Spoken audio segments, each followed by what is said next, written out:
Okay, so welcome back to the next lecture on automated program verification. Um, so far we have seen a number of theories, right? So we saw the theory of equality, the theory of integers, as well as the theory of arrays, right? And uh, what we have seen is that these theories they kind of allow us to give meaning, right, to certain known symbols, right, that we use. So for example, numbers in the case of theory of integers, right, or things like array accesses, right, how we formalize their semantics in the theory of arrays, right. We have also seen that even though some of these theories are undecidable, right, but there are fragments of these theories which are actually decidable, right. So in particular, we have looked at this quantifier-free fragment often, right, which is essentially this syntactically restricted fragment of formula where you don't have any quantifiers, right. So there are no quantifiers used in formula again, right. I mean, implicitly, of course, we know that when you're talking about satisfiability, there is an implicit existential quantification and so on, right. But there are no, there won't be a quantifier alternation, right. So it will either be all existential or all universal quantifiers. So we have seen that in some theories, right. So for example, in the theory of equality, as well as in the theory of arrays, right, this quantifier-free fragment is actually decidable, which means that there is an algorithm, right, which can take as input a formula in this quantifier-free fragment and actually say whether or not this formula is satisfiable or not, right. So in general, if you talk about the entirety of first order logic, right, which is where every function and predicate symbol is allowed and every such symbol is uninterpreted, right, which means there is no specific meaning, its quantifier-free fragment, right, is also decidable. Okay. So the quantifier-free fragment of first order logic is nothing but any formula which is constructed using FOL syntax, right. So you are free to use any function, right, any function symbol, any predicate symbol, right, of any arity, but without any quantifiers. What this means is all variables are free, right. So of course, for the satisfiability problem, we will assume that there is an implicit existential quantification, right, of all the free variables, right? So therefore this makes the formula closed. Okay. And for validity, we will assume implicit universal quantification. So if you take formulas of this form, right, first thing that you should notice is that the validity and satisfiability problems, they are still duals of each other, right. Dual meaning that if you have an algorithm which can solve the satisfiability problem, then you can use that algorithm to also solve the validity problem, right. And the way that it works, right, is the same as what we have seen all the way from propositional logic, right, which is that if you have a formula f, right, then f is valid if and only if not of f is unsatisfiable, and the same result kind of holds here as well, right. So if you have a quantifier-free formula f, right, so then this for all star dot f, which is the formula obtained by adding this universal quantification, right, over all the free variables, this formula is valid if and only if there exists star dot negation of f is unsatisfiable, right. So again, there exists star meaning that we are implicitly adding an existential quantifier over all the free variables in f. Okay. So the reason why this quantifier-free fragment, right, of first order logic is decidable, right, is because you can convert any quantifier-free FOL formula to a propositional logic formula, right, or to a formula in propositional logic, right. And how can this be done? So we have already seen, right, in a way how this can be done. If you recall Ackermannization, right, which was this technique that we had seen of converting formulas in the theory of arrays, in the theory of equality, right, to propositional logic formula, right. So the basic idea is that whenever you see a predicate symbol in an FOL formula, right, you will replace it with a propositional logic variable, right, and wherever you see a function, right, a function term, right, which is essentially a function applied on some other terms, then you can essentially convert it into a variable, right.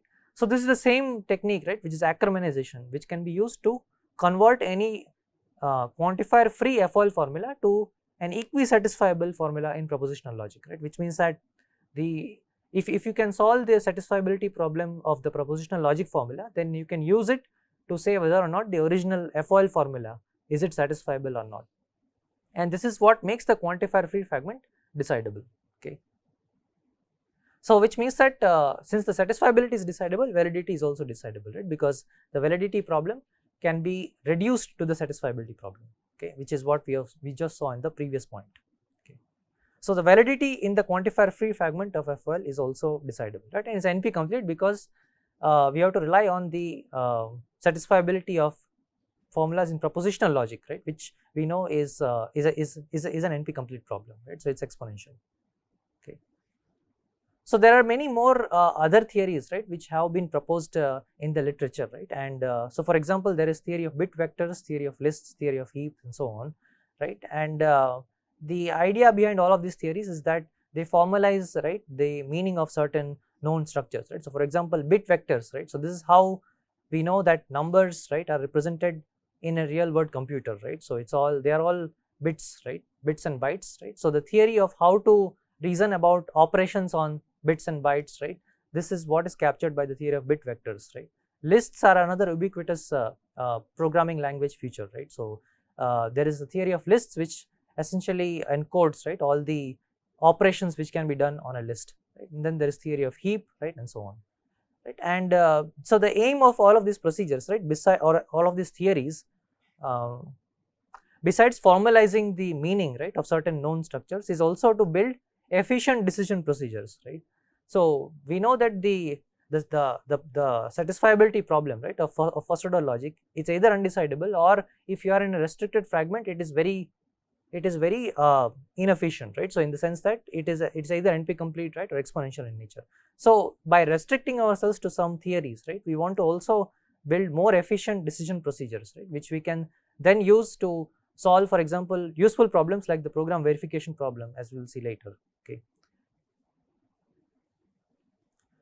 Okay, so far all we have, the theories that we have seen, right, they are all sort of distinct from each other, right, in the sense that each theory had its own signature, right, it had its own set of symbols, and you can only construct formula using the symbols that are present in that theory, right? But what if you want to construct a formula which requires symbols from multiple theories, right? So this is what we call as combination of theories, right? So often there are some formulas, right, that, or while expressing or while encoding some problem, right, you may want to use symbols from multiple formulas.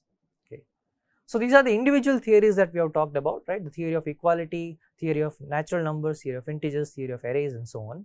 And each of them have a separate set of symbols, right, which they allow or don't allow, right? So, but in practice, we may have a FOL formula which combines symbols across theories. Here is a simple example of such a formula, right? So let's consider this formula: x prime equal to f of x plus 1. Okay. So this is a formula in propositional logic, right? How do you know that? Because it uses certain symbols, right? So it's using symbols like this equal to symbol, right, and this plus symbol and the f symbol, right, as well as 1, right? So by now you should know, right, that 1, for example, is a constant, right, while this plus is a binary function and this equal to is a predicate, right? So in fact we have seen theories, right, which similarly f is also a function, right? So f is also a function. Okay. So we have seen theories which allow multiple, or which allow symbols, right, from which are present in this formula, right? So for example, symbols like plus and 1, they are allowed by the theory of integers, right? Equal to is allowed by the theory of integers as well as by the theory of equality, right? F, right, what is f here? So f is an uninterpreted function, right? So it's a unary function which is not part of any theory, right? So it's an uninterpreted function, and we know that uninterpreted functions are allowed in the theory of equality, right? So in fact this particular formula, right, it uses both the theory of integers and the theory of equality, right? So it uses the theory of integers because it has these two special symbols, right, which is plus and 1, right? So plus has a specific meaning, right? It is integer addition, right? Similarly 1 has a specific meaning, right? This is the constant 1, this is the number 1, okay? On the other hand, this equal to, right, this comes from the theory of equality. F, right, which is an uninterpreted function, also comes from the theory of equality, right? So this particular formula uses symbols from both the theory of equality and the theory of integers, right? Now you should also note that things like f of x, right, so usage of uninterpreted functions are not allowed in the theory of integers. So in the theory of integers you can only use functions like plus, right, the addition, right, or subtraction, right? You cannot use an uninterpreted function like f, right? So that's why this particular formula is not just in the theory of integers, right? Similarly, you could also argue that this formula is in the theory of equality, only in the theory of equality, right, because it does allow arbitrary functions and predicates, right. So, for example, I could say this plus is some arbitrary function, right, and 1 is some arbitrary constant, and that would be fine, but that is not what we have in mind, right. So, this plus, for plus we have a specific meaning in mind, so we do not want plus to be uninterpreted, right, we want plus to be the same as integer addition, right. So, that is why this formula is not just in the theory of equality, right. So, it is using symbols from both the theories, right. So, what happens if you want to argue about, let us say, satisfiability of formula which are in these combined theories, right, or which use symbols from multiple theories, okay. So, as it happens, right, there is a very nice procedure which we can use in order to argue about satisfiability of such formula, and the nice thing about this procedure is that you do not have to create a new procedure from scratch, right. So, you can just use the decision procedures of the individual theories in order to get a decision procedure for the combined theory, okay. So, let us see how we can do that. So, given two theories T1 and T2, we assume that the only symbol that is common in their signature is equal to, right. So, the sigma 1 intersection sigma 2 means that sigma 1 is the set of symbols, right, it is the signature of theory T1, sigma 2 is the signature of theory T2, right. So, their intersection should only be the symbol equal to, right, it should be exactly the symbol equal to, right, which means that equal to must be allowed by both the theories and only equal to must be allowed, right. So, no other symbol is common among both the theories. So, if this is the case, then this combined theory, right, which is T1 union T2, this is defined as follows, right. So, it's just taking a union of the signature and axioms of the two theories, right. So, the signature is sigma 1 union sigma 2 and the axioms are A1 union A2. So, let us consider this formula, okay. Again, right, you should try to reason about what theories, right, are being used in this particular formula, okay. So, I have usage of symbols like less than or equal to, right, 1 and 2 which come from the theory of integers, and I also have this usage of an uninterpreted function, right, which is f. So, f is a unary function which is not interpreted, and that is coming from the theory of equality, right. Similarly, I have this equal not equal to being used, right, which is just negation of equal to. So, it is also coming from the theory of equality. So, this is also using the theory of equality and the theory of integers, okay, or the theory of natural numbers. Okay. So, since it is using the symbols, right, only from sigma 1 union sigma 2, right. So, sigma 1 union sigma 2 here will be sigma equal to union sigma n, right. So, this particular formula is using symbols, right, which are present in this combined theory, right, and that is why we will say that this formula is in the combined theory of equality and the theory of natural numbers, right, or the theory of integers, okay. Now, the next question to ask is this formula valid, satisfiable or unsatisfiable in the combined theory, right. So, again when we say combined theory, right, what we mean is that we are only interested in interpretations which satisfy the axioms of both the theories, right. So, remember that the set of axioms of the combined theory, right, it's the union of the individual set of axioms of both theories, right. So, therefore, when we are asking for satisfiability, for example, right, so when we are asking whether or not this formula is satisfiable modulo the combined theory, that means that is there an interpretation which satisfies the axioms of both the theories, right, and whether such an interpretation is also a model of this formula, right. Similarly, when we talk about validity, we are looking at interpretations which satisfy the axioms of all the theories, right, of both the theories in this case, right, and whether or not all such interpretations, right, are models of this formula. So, if you carefully scrutinize this particular formula, right, so this is saying that x is between 1 and 2, right, and f of x is not equal to f of 1 and f of x is not equal to f of 2, right. So, this particular formula in fact will be unsatisfiable, right, modulo the combined theory. So, what is the combined theory here? It is the theory of equality union the theory of natural numbers, okay.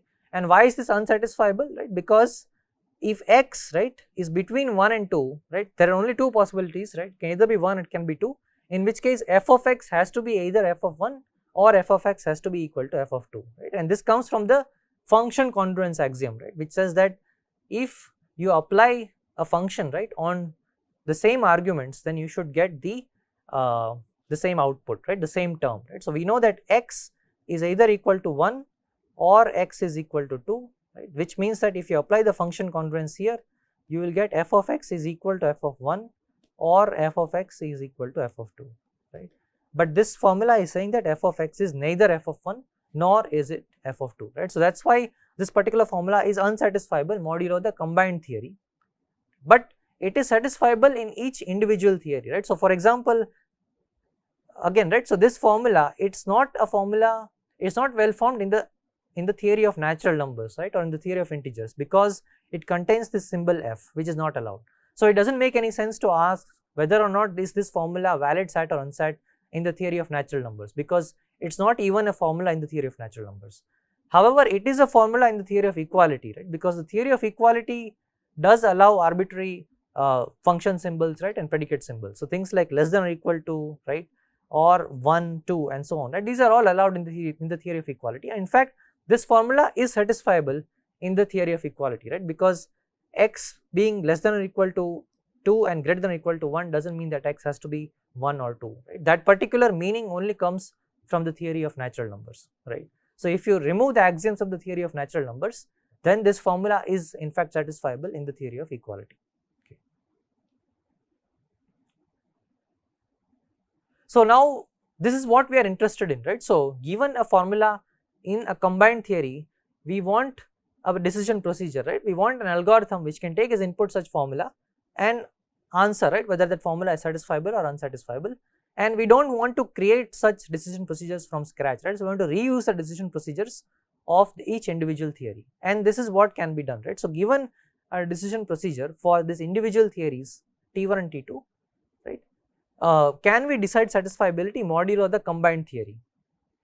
And in fact, there is a general methodology which was invented in the 1980s by two scientists, right, Nelson and Oppen, and this methodology, right, essentially says that if you have two theories T1 and T2 such that the only common symbol that is present in their signatures is the equal to symbol, right, then if the satisfiability in the quantifier-free fragment of each of the individual theories is decidable, right, which means that there is an algorithm for finding out satisfiability of a quantifier-free formula in each individual theory, and there are other certain technical requirements which I will not go into, right, then satisfiability in the quantifier-free fragment of the combined theory is also decidable, right, which means that I can simply reuse the decision procedures, right, which were used for satisfiability in each of the individual theories, and I get a decision procedure for the quantifier-free fragment of the combined theory, right. So in fact, the satisfiability becomes decidable. Okay. So again, in the interest of time, I am not going to go into details of what this procedure entails, right, or what are these technical requirements, right.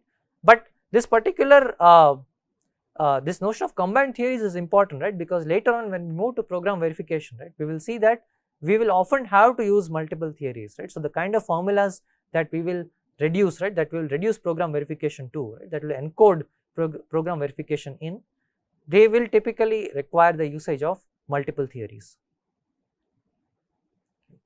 So furthermore, Nelson and Oppen also said that if the decision procedures are in polynomial time, right, then the combined decision procedure is also in polynomial time, right. So which means that this combination of theories is not really adding anything in terms of the complexity, right. So this finding out whether or not a formula is satisfiable in the combined theory, right, modulo the combined theory, right, is as easy or as difficult as finding out its satisfiability in the individual theories.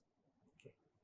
So here is another very simple example, right, and this I am going to leave as homework for you guys to figure out, right. So I have this formula, right, which says that so again, right, take a look at this particular formula, right, and first of all try to find out which theories are being used in this formula, right. So what combined theory, right, are you going to use, or are you going to say this formula is sat, unsat or valid modulo, right, and then try to figure out, right, in that combined theory whether or not this formula, right, is satisfiable, unsatisfiable or it is valid. Okay. And again, right, in order to reason about these things, right, what you should consider is, for satisfiability you should consider an interpretation which satisfies the axioms of all the theories, right, of both the theories, right, that you are combining, right, and you are looking for a satisfying interpretation of this formula which satisfies the axioms of both the theories. And for validity, again you are looking only for interpretations which satisfy all the axioms of both the theories, okay, and all such interpretations should satisfy this particular formula, okay, or should be a model of this formula. Okay, so I will also briefly mention other decidable fragments of first order logic, right. So we have seen one decidable fragment which is the quantifier-free fragment, right, where essentially there is no quantification, right, or implicitly, right, there is just one form of quantification, right. So either it's all universal or it's all existential, right, but there are other fragments of FOL as well which are decidable, right. So I'll just briefly mention two interesting fragments, right. One is this monadic first order logic. So monadic first order logic places a different kind of restriction than the quantifier-free fragment, right. So here there is no restriction on quantifiers, so you can use arbitrary quantifiers, right, and you can mix and match them, right. So you can have like universal followed by existential followed by universal and so on, right. So you can have arbitrary quantifier alternation, but you can only use unary predicates, and in fact you cannot use any function symbol at all, right. So it allows only unary predicates which are predicates of arity 1, and it does not allow any function symbol. So with these restrictions, right, if you write a formula which obeys these restrictions, then this formula would be in monadic first order logic, and the satisfiability problem in monadic first order logic is decidable, right, which means that there is an algorithm which can take as input formulas which obey this restriction and in fact say whether such a formula is satisfiable or not.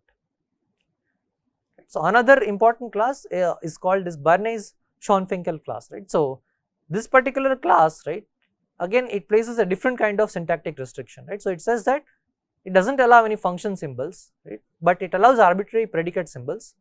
Furthermore, it places a restriction on the quantification as well, right. So all quantified formula must be of this form.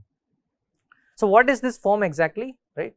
So there must be existential quantification followed by universal quantification, right, and then there is this quantifier-free fragment which is F, right. So F is quantifier-free.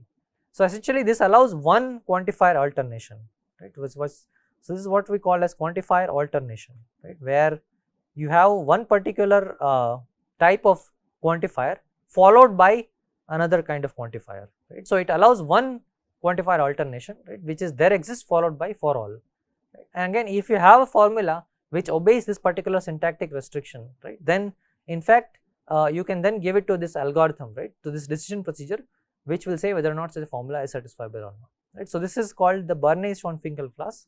It's also called effectively propositional logic, right, and again from this particular name, right, you can kind of predict what's going to happen, right. So it's actually going to convert formulas of this form into formulas in propositional logic, right. That's why it's called effectively propositional logic, okay, similar to how we did Ackermannization.